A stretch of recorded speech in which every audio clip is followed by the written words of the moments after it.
Well, hello, everybody. Welcome on this Saturday morning. Just as I mentioned a few minutes ago, it is Derby Day in the state of Kentucky, and we are here talking about racing to the finish line of AP exams, particularly for AP Computer Science this morning. And my name is Dr. Sherry McGuffin. I'm STEM coordinator at Advanced Kentucky, and I will be your host today. And we are talking about control structures and robot algorithms with Stephanie Younger of the Ignite Institute of Erlanger, Kentucky. So just a little bit of housekeeping as far as the disclaimer. While this online review session is intended for a Kentucky audience, we absolutely welcome students and teachers from other areas. We'll do all we can to provide every student with an equitable opportunity to learn. During the session, we encourage participation, but please know that any participant causing a disruption to the session will be removed. We also note that AP is a trademark registered by the College Board, which is not affiliated with and does not endorse this product.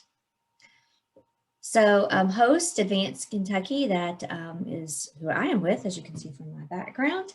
And you can follow us on Twitter and Facebook at Advanced Kentucky.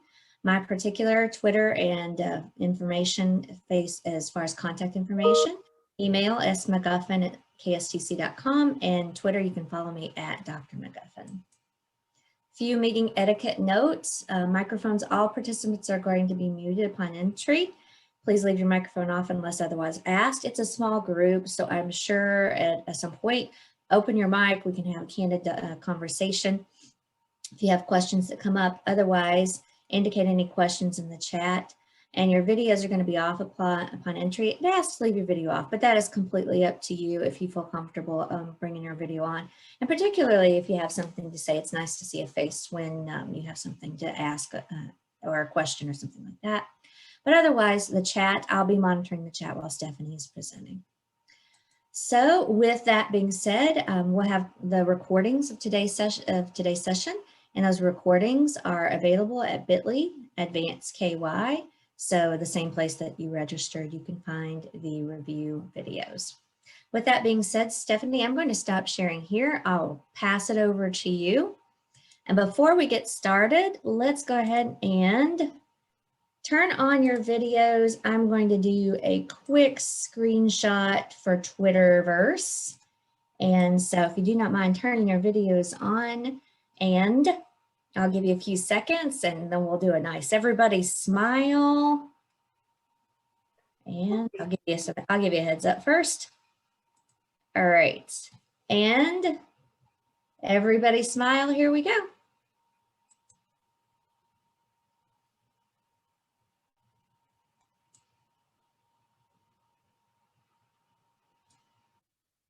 And I got it. All right. Steph, share away. Steve, I finally got to see that beautiful boy of yours. All right. In the chat, I just sent a link to today's presentation. I was really bad at reading my emails and did not send it to Erin yesterday. Whoops. But it is there. It is interactive, so I do ask that you're able to pull it up. I'm really excited. This is my first content review session. So let's see how this goes, y'all. I will go ahead and share my screen. Wow, I have a lot of screens up.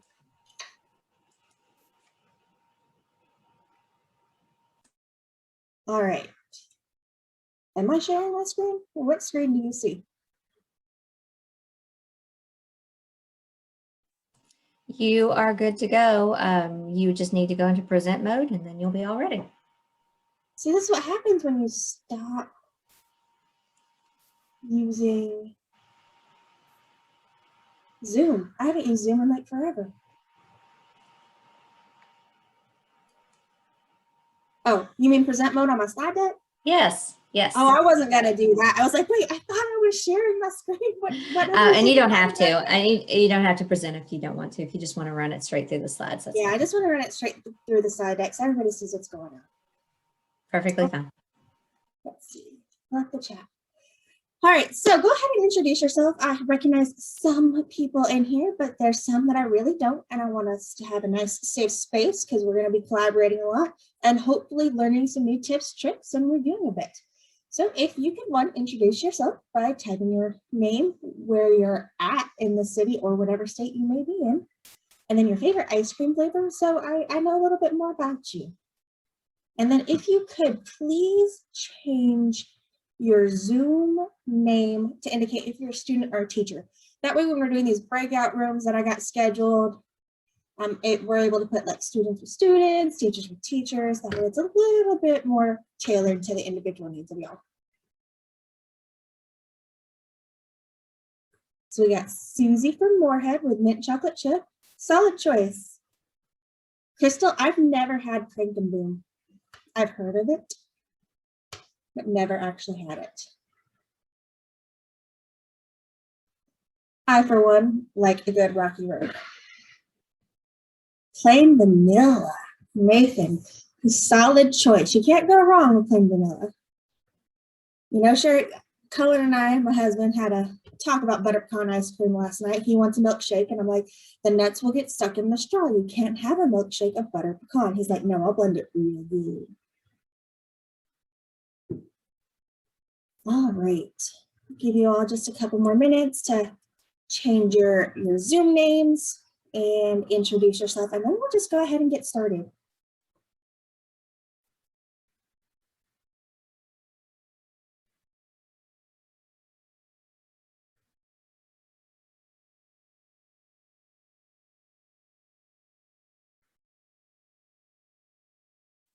Maria, I was wondering where you were from because I remembered you from that last meeting. And I was like, I know she wasn't from Kentucky. Long Island. Well, hello again. Yeah, thank you, Kentucky, for doing this. There's only a few of us that keep on pushing y'all to my workers and to my students, but I don't know, they're not signing up, maybe because maybe they're at the other review classes for the other APs, but thank you from New York. Ooh, we got chocolate chip ice cream. How do we say your name? Because I don't want to screw that up. That sounds like it's spelled Naveen. Naveen. Did I say that right? Yeah. Excellent. And then Maria has her cookie dough. Good choice. If I'm in a really good mood, it's a Ben and Jerry's pint night of cookie dough. All right, let's go ahead and jump through. Let's take a look at our agenda. We have an action-packed agenda here today. It may look a little heavy on the first part and a little sparse on the second part, but you know what? It's not. We're doing different activities within each. So we're going to first start out with our robot algorithms. We have our introduction. There's going to be a code.org activity with robot activity, and then we're going to break into some breakout rooms and do some practices and share our experiences with those before hitting up our multiple choice and having a break, because we will need to reset our brains before we move on to those control structures and programming. We'll do a quick intro, and then it's just multiple choice practice, because recognizing these and just getting the flow of those multiple choice questions is going to be the best solution. And then we'll wrap this puppy up. Hopefully the 2 hours goes by really fast. If not, I really apologize. Looking at our norms, we have some technology norms. When we're in this big whole group together, go ahead and mute yourself. That way we're not getting that extra feedback and not talking over one another. If you have a question, use the chat. Engaging, be present. I think a lot of us teachers know, and a lot of these students probably know, that when everybody has their cameras off and everybody's silent, it gets really tough to engage. We will start in inbound time. It is Saturday. We don't want to keep you any longer than we really need to.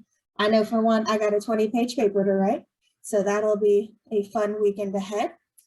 Monitor airtime, make sure everybody's getting that chance to share, and y'all, let's build the CSP community.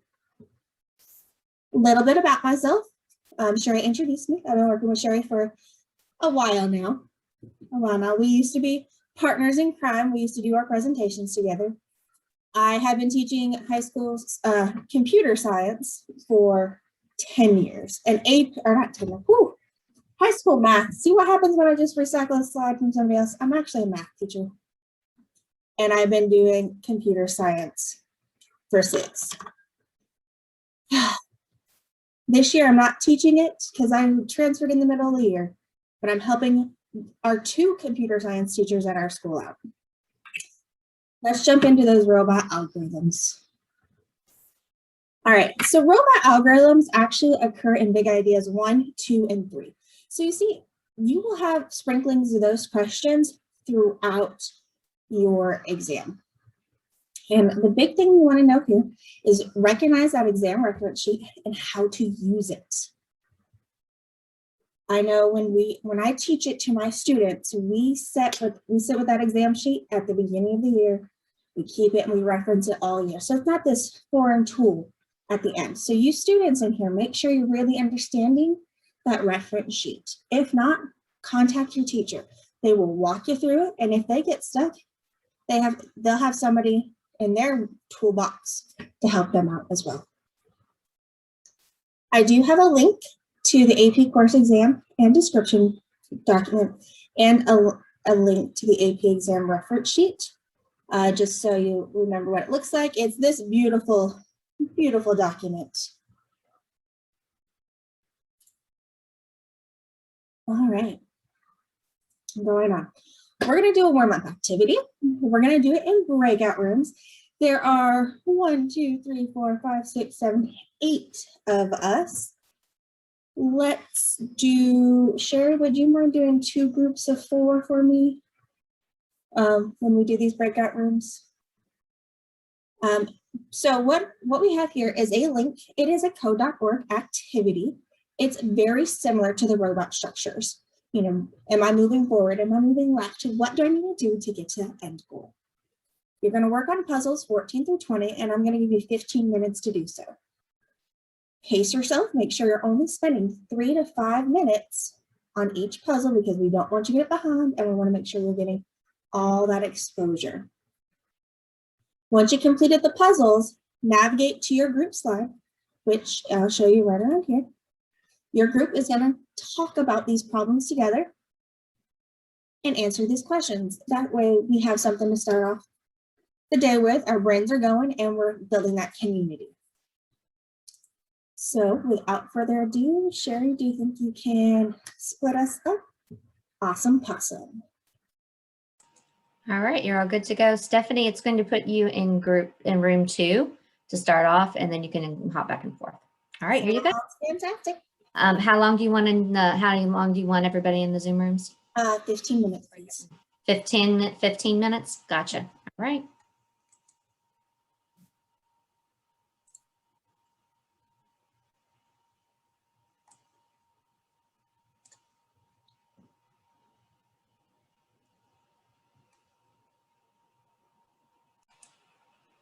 All right, we are back. Stephanie, it is all yours. Excellent. I'll go ahead and share my screen. We will start with our first group, which was Crystal,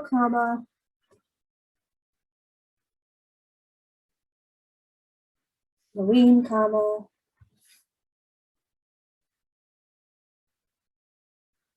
we'll leave it at that. It was and Evelyn and Maria. Evelyn and Maria. Excellent. All right. So would anybody from group 1 like to share their slide, please?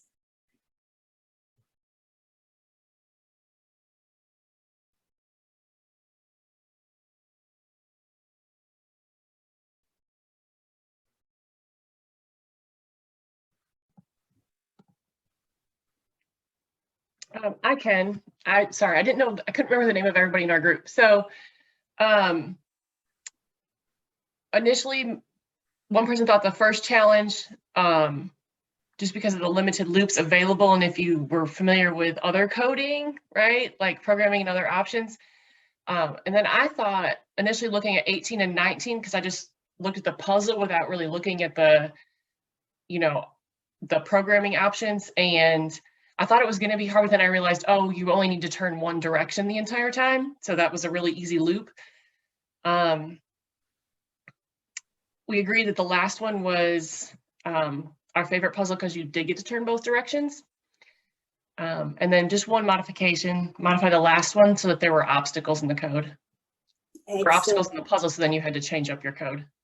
I like it. I like it. We all like to be a little bit more challenged, right?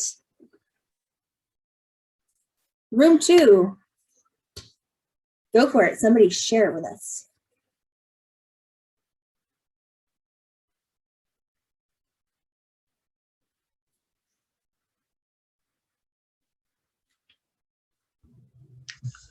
Well, I guess I will. Thank you, Nathan. I don't know that any of them were really all that hard or anything. They did seem to be, for me, a bit repetitive. Like for the students, I don't know that they need to do the same thing over and over, maybe one puzzle per new block. But then, I've been doing this a while, so maybe it's just me. I've done them a few times. Yep, I can understand that. I think we all have at this point. We love those robot structures. robot algorithms, how about that? Oh yeah. All right.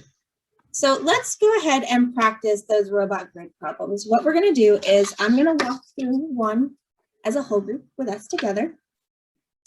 And then I'm going to put you back in breakout rooms of 2 this time. So 2 people per room. And we're going to explore some questions on our own in those groups. So let's give the first one. Instructions. Trace the code given and indicate where the robot will end on the grid. Indicate the final location on the grid with a star. Also indicate the direction the robot is facing. So on each of your slides, you will have a star and an arrow that you can move around. Now with your arrows, if you're not familiar with Google Docs, when you click on it, or Google Slide, when you click on it, there is a little circle at the top. Use this circle to change the direction of your arrow. All right. So it says rotate left. So I'm starting here at this blue arrow, and I'm going to rotate left. So if I'm already facing this wall over here, I'm now going to go this direction. So I'm facing up, move forward, rotate right. All right, move forward again, rotate right again, move forward, rotate left, move forward. So I believe we end up looking something like this. What do you all feel about that? Well, am I right? Am I wrong? Is it hard to visualize?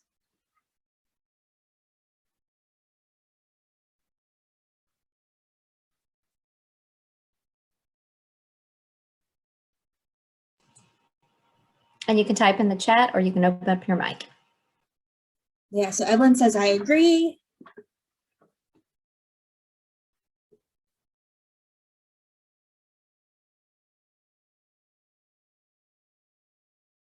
What is the hardest part about these robot algorithms? You can share with me what the hardest part.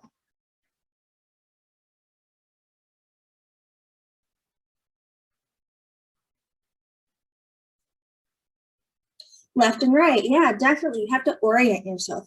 So teachers, I know we've talked about this in several sessions before, but I know we have some students in here. You may or may not be able to see this, but this is a pencil, and on top of my pencil is a cap eraser, right? Teachers, you need to give your students a pencil with a cap eraser on AP exam day. Students, if your teacher doesn't give you a cap eraser on AP exam day, bring your own cap eraser. Because what ends up happening is you can pop this puppy off, and what I've always taught my students to do is to draw a smiley face on it, which is hard to see in pencil, and this becomes your robot on your test. You can use this to manipulate and turn left and right, and this will definitely help you. So always have that cap eraser. Yes, if it's digitally, it's going to be a lot harder to orient yourself. I'm not sure. Sherry, do you know if they're allowed to have scrap paper on the digital one? I don't know, but I'm assuming that they probably will. And but I can double check that and see. But then just draw your own and use your cap eraser that way. Yeah, that's what we would do.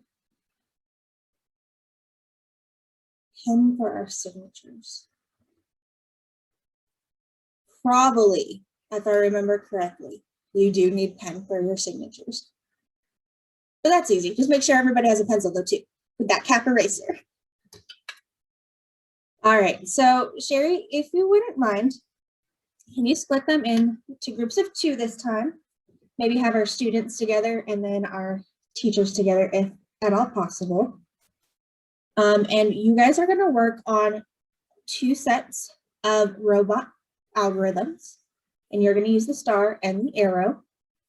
And I'll give you about 4 minutes to go through both problems that are on your slide, and then we'll come back and share.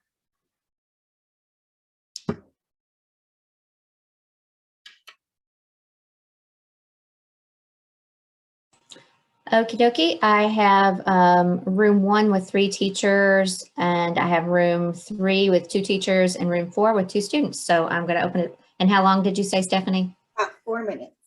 4 minutes. All right, here we go.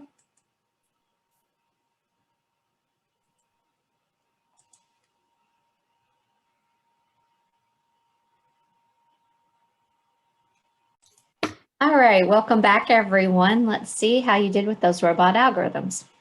All right, first of all, how did we feel? Did we feel pretty solid on those ones? Because we're scaffolding this puppy up. We're gonna start with the easy and then go a little bit more difficult. All right, so room 1, we had Maria and Nathan. I think I was room 2, so I'm deleting that. Room 3, we had. And Stephanie, you might want to share your screen. Right. All right. There we go. The beloved share button. All right. So in room 1, we had Nathan, Steve, and Maria. +1. +1. Steve's +1. And then in room 3, we had Susie and Crystal. And then in room 4, we had Evelyn and Maureen. And what I think is really funny is that we all kind of have something a little bit different. So room 1, this is what we got. Room 2, this is what we got. And room 3, this is what we got. So there doesn't seem to be a consensus on any single problem. So what should we do, y'all? All right, let's work through this. I will go to, anybody want me to look at their slide? Any volunteers? You could do mine. Number 3, All right. the first one. All I right. don't care. Thanks, Susie. Yeah, there was one that seemed to go off the, actually a couple that seemed to go off the grid. Yep. So let's take a look. All right, so instructions. Trace the code given and indicate where the robot will end on the grid. Indicate the final location. So we are gonna move forward. Yeah, I think help us out with this so we can visualize this just a little bit better. All right, so we're gonna move forward once, move forward twice, move forward 3 times, rotate to the right, move forward once, twice, rotate to the left, move forward. Now, we have an issue, don't we? What's happening? I have 2 more commands left, don't I? I have these 2 move forwards, which I just, however, I just hit a wall. Think of this robot like that Roomba robot vacuum cleaner. When it hits the wall, sometimes it wants to keep going forward. But what happens? Can it continue to go forward? No. So that's where we actually stop this program because it's done. It can't move any farther forward. So our ending position for this first one is actually where this triangle is, which I will put in this highlighter yellow. How do we feel about that solution? Do we have questions on it?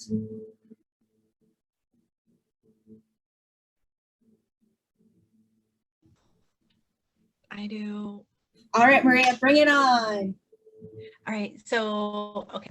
I have not seen one yet that this happens to from College Board where you run out of space. And now we were doing it and we were like, that's not supposed to happen. So, but I feel like this is like an error report, right? Like if I actually run this program, it would be an example of an error report. Would they overlap something like that? You know what I mean? Like assessing your. Mowing my lawn. I gotta turn this up. All right, say that again, Maria. Okay, so, okay, if I'm sitting on the exam day and I have this question in front of me, I feel like, one, I wouldn't get this question because I don't think I've ever seen one where it falls off the grid. But two, I feel like it could be presented as like, this is an example of what kind of error, you know, like ABCD. Yes, and that will occur. You'll have somewhere it'll have it stop, and this is where it stopped. You'll have examples like this. We'll also have the one where they hit those obstacles, and the answer will be the program doesn't run because of this problem. So you'll see both types of those. And actually, we will actually go through some examples like that, especially with looking at those programming structures, those control structures. So I know we're on multiple choice, right? So Yes. if I have so if this is a multiple choice question, and you know, which of the following diagrams is the final position of your robot? And the way we have it right now, where that triangle is in the last position, the last column, third row down, is that technically true? Like Because it can't move forward anymore. So you are there even though your program goes into an error report. Yeah, you're just hitting that wall. Okay. Okay. Cool. Excellent questions. Love it. All right, so now knowing that, does anybody want to change their answer to problem number 2 of problem number 2? Because if we can't go off the grid, what's going to happen?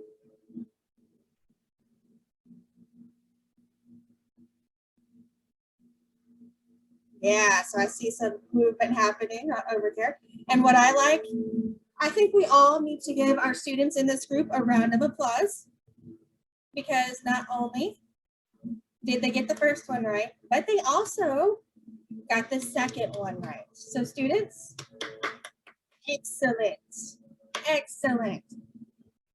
I love when the students are on it. Do we need to go through that second one?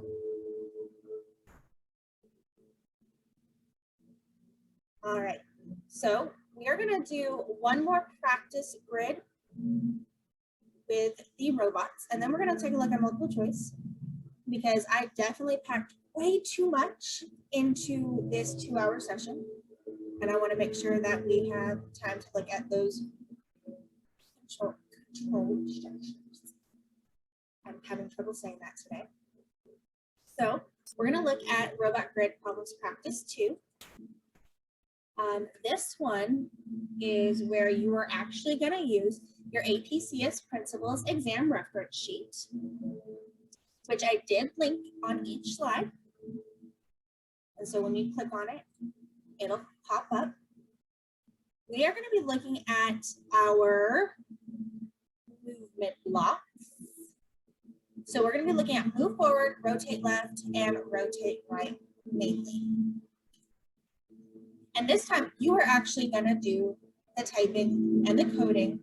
And let's see what we got. I'm going to skip the demonstration with you all just to save time. Sherry, can you put us back in the same rooms? Excellent. All right, same rooms. Stephanie, you want 4 minutes again? Yeah, just because we're running out of time. Okay, we'll do 4 minutes and here you go. Should we be doing both problems because there's 2 different ones, or just the one for our Just slide? the one on your slide, maybe. Just the one on your slide.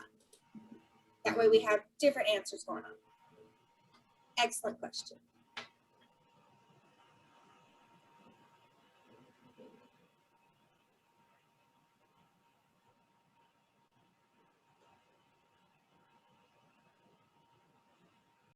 All right, so Welcome back, everybody. And Stephanie, here we roll.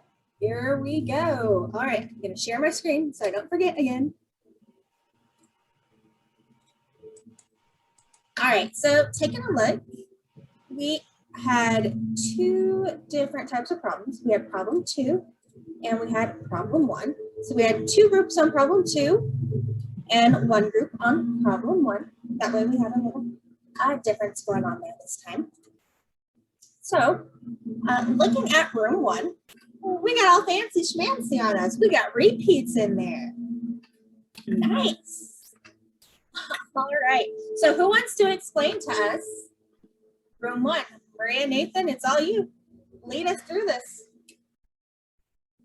All right.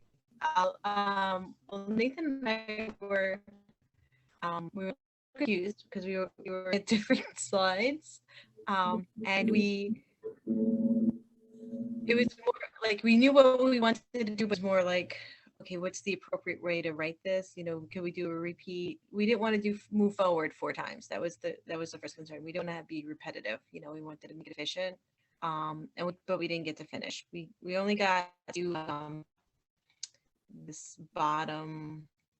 We need to still rotate left and move forward. We didn't finish up the code.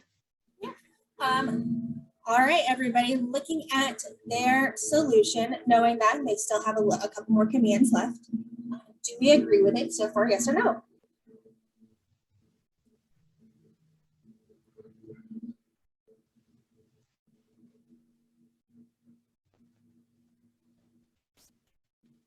I feel pretty solid about it. Evelyn feels pretty solid about it too. All right. Let's see. All right, students, you were the only ones in with number 2. So, Evelyn or Noe, y'all wanna take a look at it? Oh, and look at them. They were like, do you see what they did on that right-hand side, y'all? They're like, let me dust off my shoulder here. And let's do number 1 too. So they also did problem 1. Which looks excellent as well. All right, so Evelyn or Noe, do you want to explain to us your solution to number 2?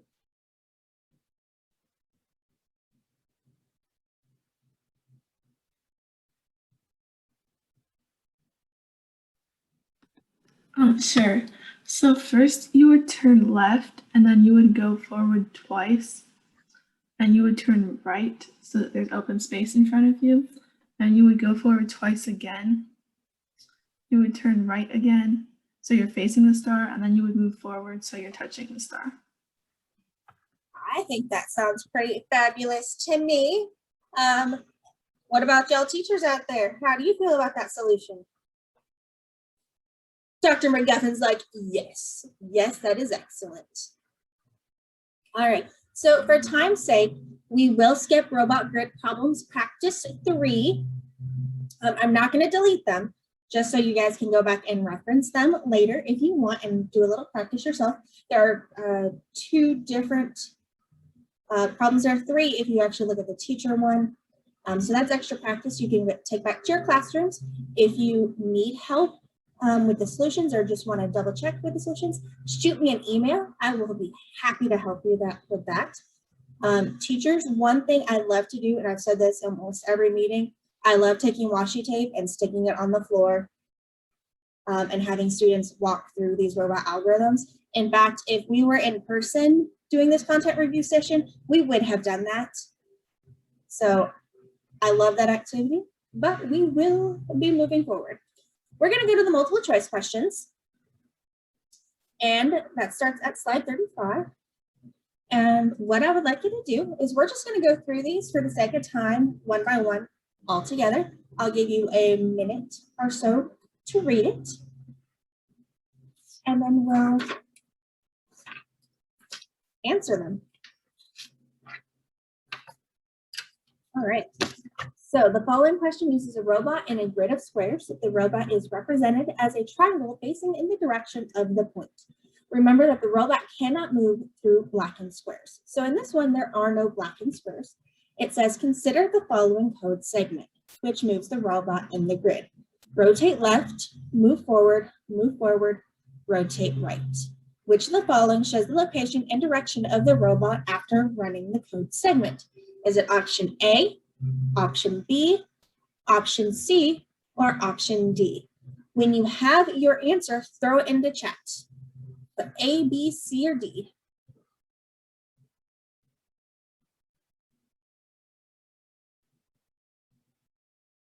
Beautiful, beautiful. Look at all those A's. Yes, A is the correct answer.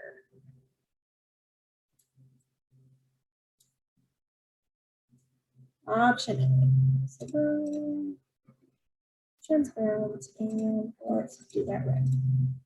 Option A is the correct answer. All right, let's go on to the next one. All right. The figure below shows the initial position and the direction of a robot in a grid. The robot is represented as a triangle facing in the direction of the point. Remember that the robot can move into a white or gray square, but cannot move into blackened squares. Which of the following code segments will move the robot to the gray square? When you have your answer, throw it in the chat.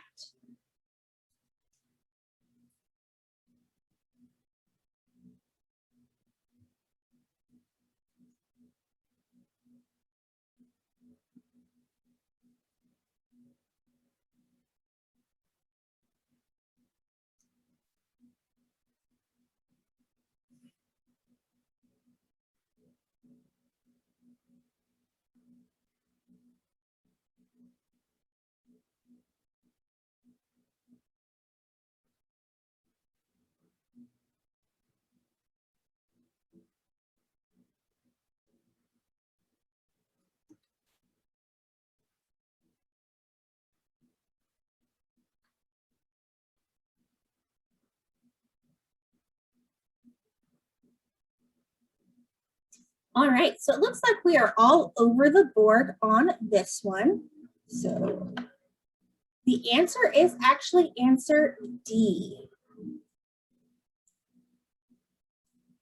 The answer is actually D. So let's take a little triangle robot real quick.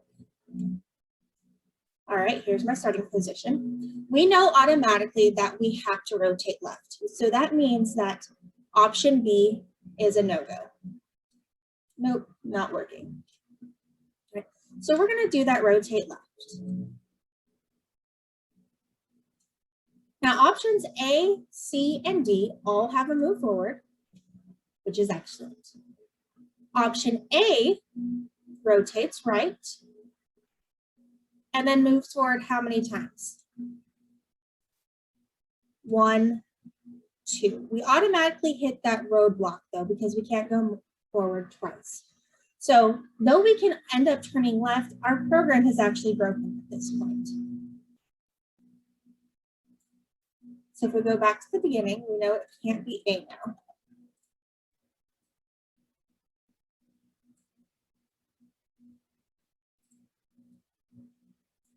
So that leaves C and D. So we rotated left, we've moved forward. C has us move forward a second time. Then we rotate the right, move forward 3 times. 1, 2, 3. Rotate left and move forward. Did we get to the gray square? No. All right, so process of elimination shows that we would end up at D. But just for making sure we're all on the same page, we rotated left, we'll move forward, rotate that right direction, move forward, rotate left. If I grab the right little thing, move forward, rotate right, move forward 1, 2, 3 times, rotate left, and move forward 2 more times. And then we end up getting 2D. So when we have these obstacles, especially if they asked you to move forward into a obstacle, then just stop. Let's go ahead and do just one more for time's sake. And let's do number 3. Consider the following code segment, which moves the robot in the grid. Which of the following shows the location and direction of the robot after running the code segment? When you have it, throw your answer up into the chat.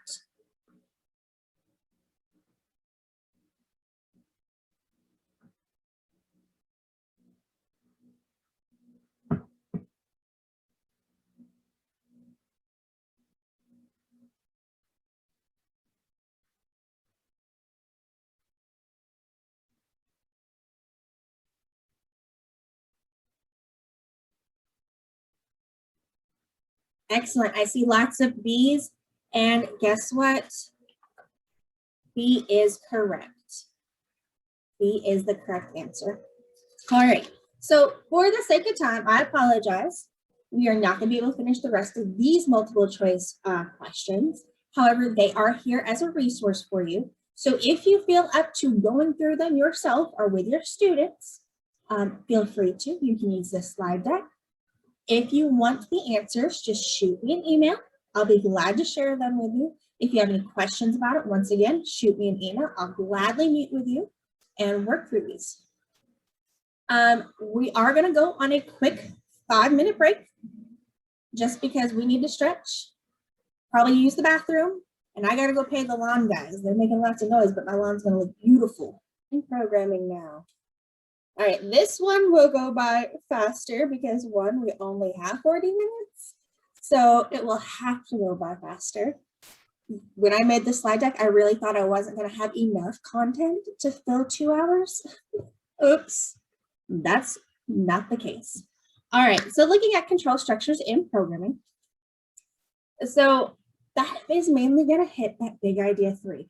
And for the sake of the AP exam, it is mainly just that code analysis. And if you notice, code analysis happens everywhere in Big Idea 3, which is why it encompasses most of the AP exam itself. Once again, we have our AP course and exam description linked, as well as the AP exam reference sheet. The reference sheet is helpful, especially if you're not familiar with the pseudocode. Now, we're jumping straight to the multiple choice questions this time. However, we're doing it within a group. You are going to work through these multiple choice questions as a group. And then based on your room number, you will write down or type your answers. Now, there are a few questions, a couple questions, I believe, from Robert's 2 or 3, that are multiple select. So make sure you're paying attention closely to what the question is asking. So if I look at my time log that I wrote down, let's do this for about 18 minutes. So Sherry, if you could put the teachers with the teachers and the students with the students. I don't know how many people we have anymore. I've got it. I've got 3 teachers in room 1. I've got 2 students in room 2. So 18 minutes, we're good to go. Excellent, excellent. Good luck, y'all. I'll be popping in. All right, 18 minutes. Here we go.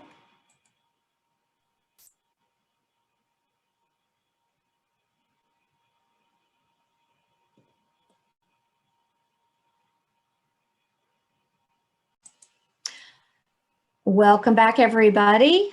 We were just going over a multiple choice question with some of the students. And Stephanie, I can keep looking at that if you want to go over the questions I'm on the slide in the question that Evelyn had asked about. So I'll take a look at that while you go ahead if you want to do that.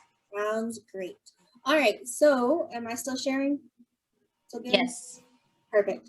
All right, so looking at your answers between our teacher group and our student group, it looks like we did have consensus on problem 1. So when we look at problem 1, the answer is in fact D. We are trying to find the smallest of the integers. So A has to be less than B and A has to be less than C. If it is, then we'll display the A. You guys seem to have gotten that one really well, so congrats. Let's take a look at the next one. Number 2, you guys did differ on your answer choices. The teacher group said A and C, while the student group did B and C. So it looks like we all agreed that C was an answer choice because it says the above code compiles correctly, but does not give the correct results. What needs to be changed in the code to return the correct results? Pick 2 answers. So you all agreed that it would have to be C, and that is correct. So it's definitely C right here.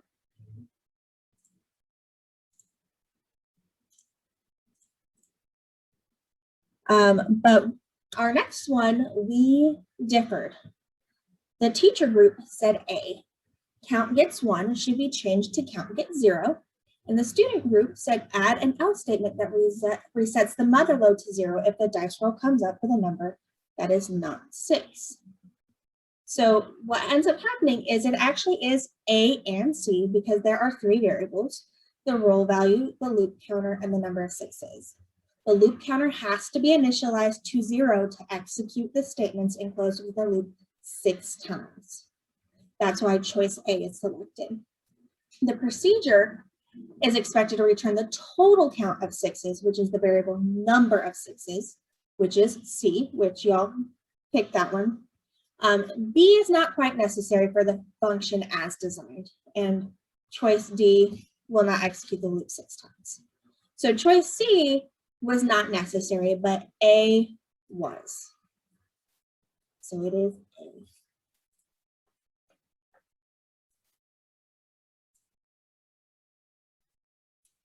All right, looking at 3. Teacher group said A and student group said A. And y'all, you are absolutely correct. It is A. The question said the program does not work as intended. The correct reason for the program to not work as intended is, and it is because of those else statements in 17 through 20, causes the procedure to terminate too soon, too early, before all the items in the list are checked. And you all got that one right. So let's look at number 4. Number 4, teacher group said D. Number 4, student group said D. And y'all, you are absolutely right. Number 4 is D. It is asking what value for the missing expression will complete the procedure and allow the code snippet to execute correctly. Well, the code segment asks, this piece of code increments the value of y when x is an even number. And we all remember from mod, the modulo, that x mod 2 will have to result in a 0, because it's either 0 or 1, and 2 goes back to the 0 for that clock. And if that is true, then we're going to increase our value of y to 1 more.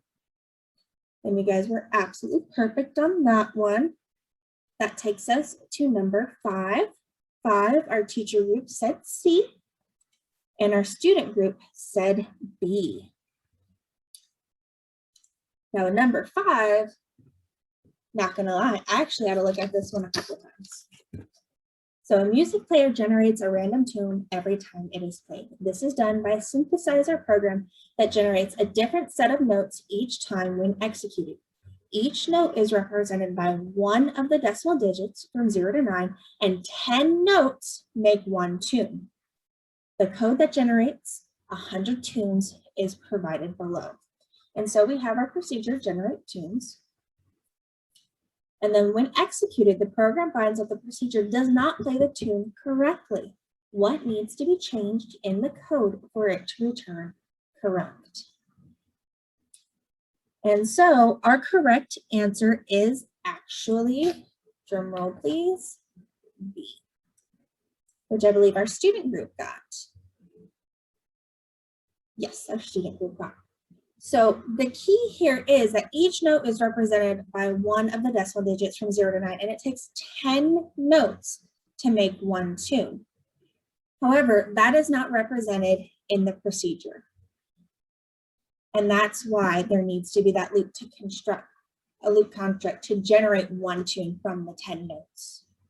So we want to make sure that we're reading the entire program, because our entire problem, because even just a smallest little piece can change the entire question.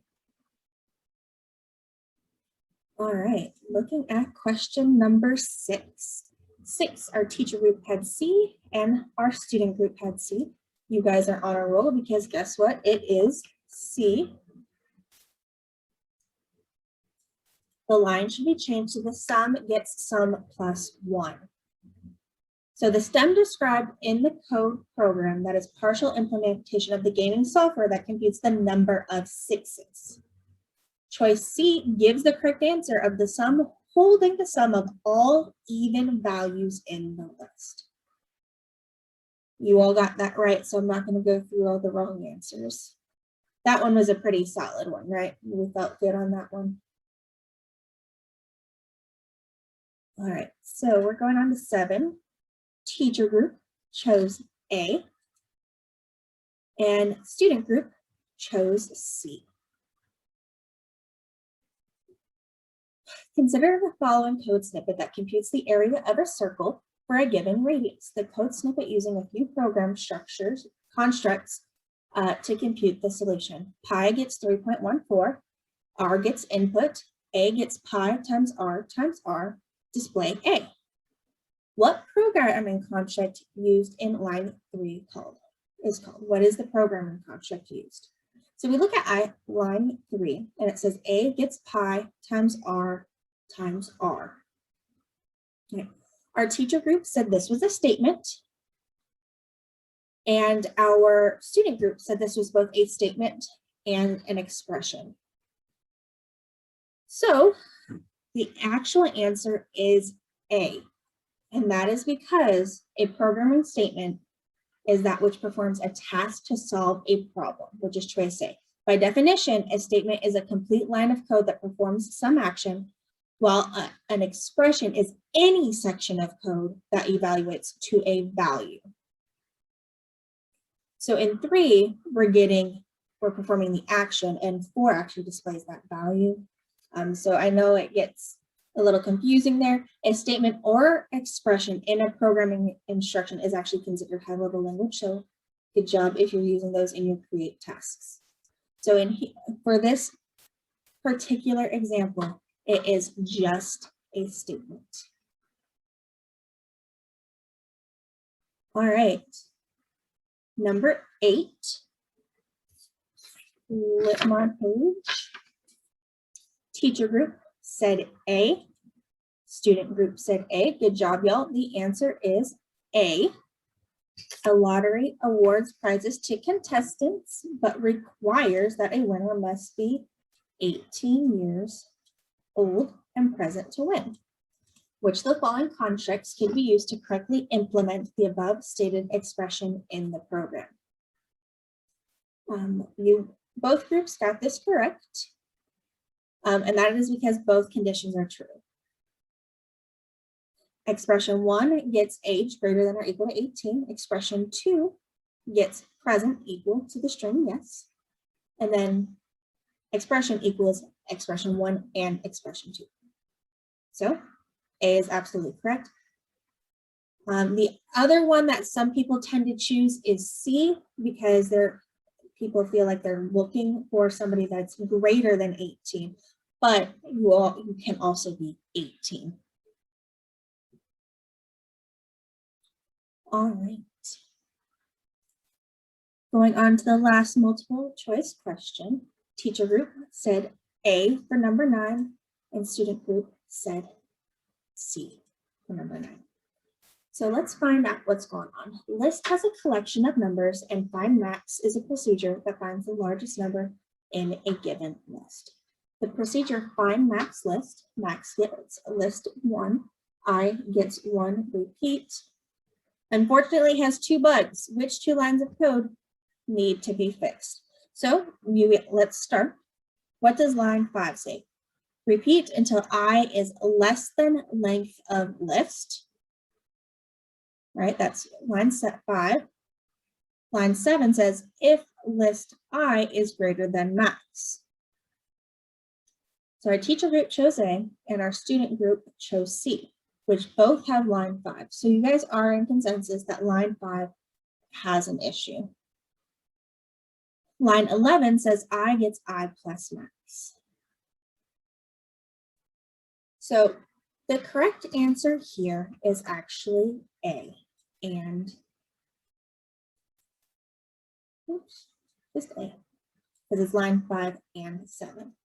So line 5 should repeat until I is greater than length list. We all recognize that. Line 7 should be actually moved below line 11 in order to ensure that first element in the list is compared. And then choices B, C, and D, lines 4 and 11 actually don't have any errors. So that was our multiple choice. It was fast and it was furious because we have 7 minutes left, which means And I've adjusted just a little bit. Instead of doing the breakout rooms, I just gave everybody a slide if they just wanted to do that. And excellent. Look at Sherry. This is why Sherry and I were good partners back in the day. All right, so we do have a wrap-up activity. And Sherry gave each person a slide. So looking at slides 61 through 72, try and find your name.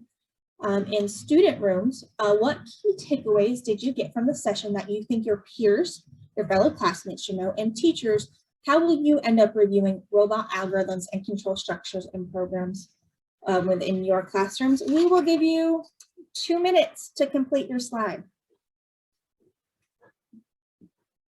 because we only have 6 minutes left. all right, 2 minutes. And like I said, I gave everybody a slide and here Find you your slide, find your slide.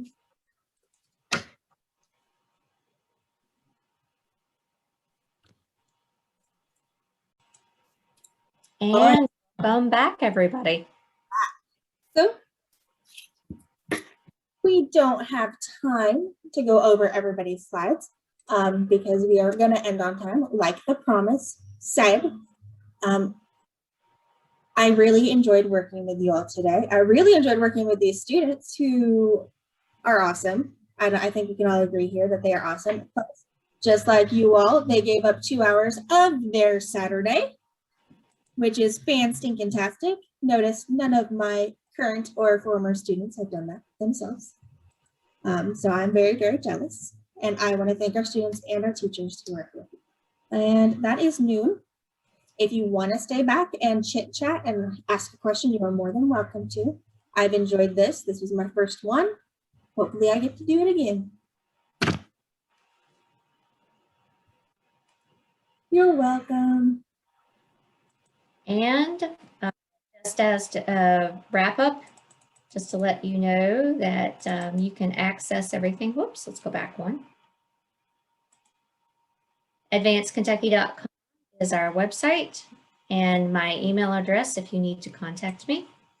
Erin Timmons, who is Content Director for Math and Advanced Kentucky, and Stephanie Younger's email address. Handouts and recordings are available at bit.ly, Math CRS, and bit.ly at Advanced KY.